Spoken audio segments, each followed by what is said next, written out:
Hello everyone. आज हम पढ़ते हैं एफोरिज्म नंबर 13 और 12 सॉरी। पिछली बार हमने पढ़ा है एफोरिज्म नंबर 11, जिसमें हैनीमैन सर ने क्या बताया कि कैसे डिजीज़ कंडीशन में जो हमारा वाइटल फोर्स होता है वो अफेक्ट होता है और सबसे पहले अफेक्ट होता है और सारे साइन एंड सिम्टम हमको देता है। पोर्ट्रेट ऑफ डिजीज़ जिसे कि एक फिजिशियन तैयार करते हैं। उसके बाद एफोरिज्म नंबर 12 में हैनीमैन सर कहते हैं कि इट इज़ द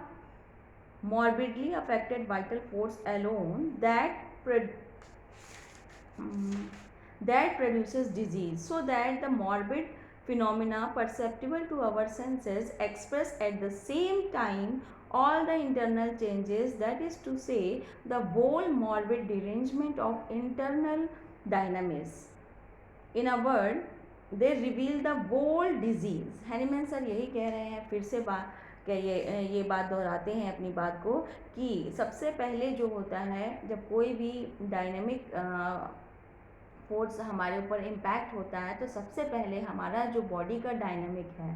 डायनेमिक जो हमारी बॉडी में है क्या है, वाइटल फोर्स है, वो अफेक्ट होता है और सबसे पहले वो बीमार पड़ता है और वो जो होता है साइन एंड सिम्टम्स को देता है।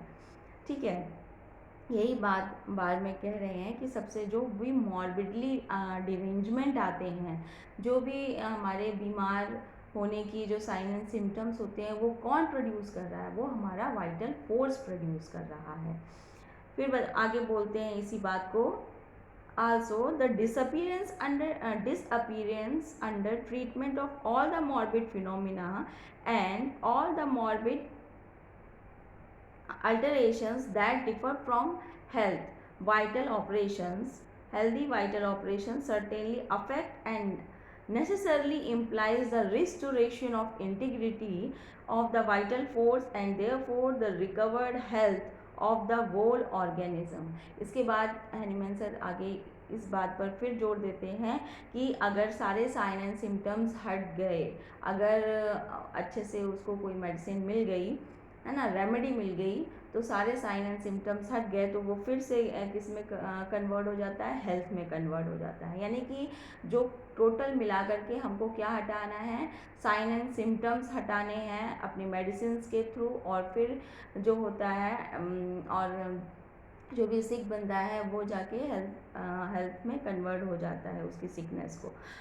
कन्वर्ट कर देते हैं। इसके बाद इन्होंने एक शॉर्ट फुट नोट दिया है नीचे कि 12th का कि how the vital force cause the organism to display morbid phenomena, that is how it produce disease, it would be of no practical utility of the physician to know. कह रहे हैं कि किस तरह से जो है वाइटल फोर्स जो मॉर्बिड जो साइन एंड सिम्टम्स दे रहे हैं, जो हमारा वाइटल फोर्स दे रहा है, ये क्या प्रोसेस है, इसको जानने की ज़रूरत नहीं है फिजिशियन को। क्योंकि इसको पहली बात तो ये चूँकि एनर्जेटिक फॉर्म है, डायनामिक फॉर्म में है, तो इसे अभी हम इस तरह की आंखें डेवलप नहीं हुई हैं कि हम उस प्रोसेसों को देख पाएँ कि वो क्या हो रहा है प्रोसेस। ठीक है, और उसमें हम अपना टाइम वेस्ट ना करके जो साइन एंड सिम्टम दे रहा है हमें उसकी ही चूँकि ज़रूरत है, हमें किसी पेशेंट को ठीक करने के लिए, तो हम उसके हिसाब से मैच करके उसको डिवाइन मेडिसिन देते हैं जिससे वो फिर हेल्थ में कन्वर्ट हो जाता है। और इसमें अपना टाइम वेस्ट ना करें कि पूरा प्रोसेस जानने की कोशिश करें, क्योंकि उसको हम जान भी नहीं पाएंगे और क्योंकि वो बहुत ही एनर्जिक और डिवाइन लेवल की चीज़ें हैं, उसको हम उतनी जल्दी नहीं समझ पाएंगे। तो हमें अपना टाइम वेस्ट ना करके हमें जो भी पेशेंट है हमारा उसको ट्रीट करना है, तो उसके साइन एंड सिम्टम को लेना है और उसको ट्रीट करना है और पेशेंट हमारा हेल्थ पर्सन में कन्वर्ट हो जाएगा। फिर इसके बाद 13 एफोरिज्म में फिर ये चीज़ कहते हैं कि देयरफॉर डिजीज, ये एलोपैथिक ट्रीटमेंट की बात कर रहे हैं, फिर से यहाँ पर जोर दे रहे हैं मटीरिया पिकेंस को कि किस तरह से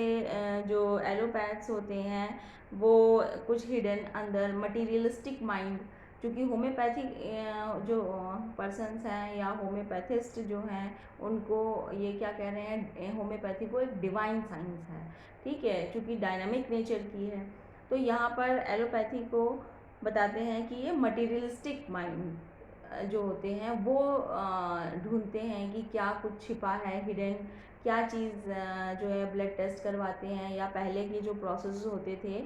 बहुत परनीशियस ट्रीटमेंट करते थे, मतलब कहते थे कि इनका ब्लड ख़राब है या ब्लड गंदा है तो क्या वेनी सेक्शंस होते थे, वेन को काट के ब्लड निकाला जाता था, लीचिंग ट्रीटमेंट होते थे, बहुत सारे जो है बहुत परनीशियस ट्रीटमेंट होते थे। तो उनको ये मना करने को कहते हैं कि वो सब मटेरियलिस्टिक माइंड के हैं जो ये सब चीज़ें सोचते हैं, जबकि हिडन कुछ भी नहीं छिपा है, सिर्फ साइन एंड सिम्टम पेशेंट दे रहा है, बस हमें उसे ही ट्रीट करना है। अंदर से हम उसकी क्या चीज़ हटाना चाह रहे हैं और वो हटा भी देंगे तो पेशेंट क्या ठीक हो जाएगा, है ना। इसीलिए 13 एफॉर्ड्स में कह रहे हैं therefore diseases considered as it is by the allopathist has a thing separate from the living whole. वो कह रहे हैं कि लिविंग जो पर्सन है उससे सेपरेट कुछ अलग चीज़ है जो उसके अंदर छिपी हुई है from the organism and its animate vital force and hidden in the interior, be it be ever so subtle a character is a absurdity। इसको absurdity बोलते हैं कि ये चीज़ सही नहीं है, and could only be imagine by minds of materialistic stamp. और ये सब किसके दिमाग की उपज है, मटेरियलिस्टिक माइंड के दिमाग की उपज है। And has of thousands of year given to the prevailing system of medicine all those pernicious impulses that have made it a truly mischievous art। तो ये बता रहे हैं कि thousands of years से यही चलता आ रहा है जो कि एक mischievous आर्ट की क्या है, प्रैक्टिस है, जिसे जो है बंद करना होगा और होम्योपैथिक ट्रीटमेंट से, डिवाइन साइंस से हमें ट्रीट करके पेशेंटों को ठीक करना होगा। ये इस बात पर जोर दे रहे हैं। और बार बार हैनीमैन सर क्यों इन बातों पर जोर दे रहे हैं, सबसे पहली बात क्योंकि उस टाइम पर जब हैनीमैन सर ने होम्योपैथी को डिस्कवर किया, है ना, तो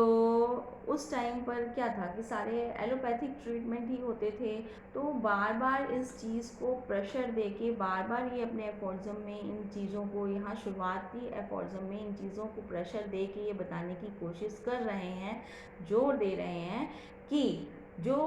होम्योपैथिक या डिवाइन साइंस है, तो जो हमारे अंदर जो वाइटल फोर्स है वो भी कैसे डायनामिक नेचर का है, डिवाइन है ना। तो उसको ट्रीट करने के लिए हमें डिवाइन मेडिसिन की ज़रूरत पड़ेगी। और जो साइन एंड सिम्टम्स की बात करें कि यही जो वाइटल फोर्स है यही पहले अफेक्ट होता है और यही जो है साइन एंड सिम्टम देता है, और हमें इन्हीं साइन एंड सिम्टम का पोर्ट्रेट बना करके डिजीज़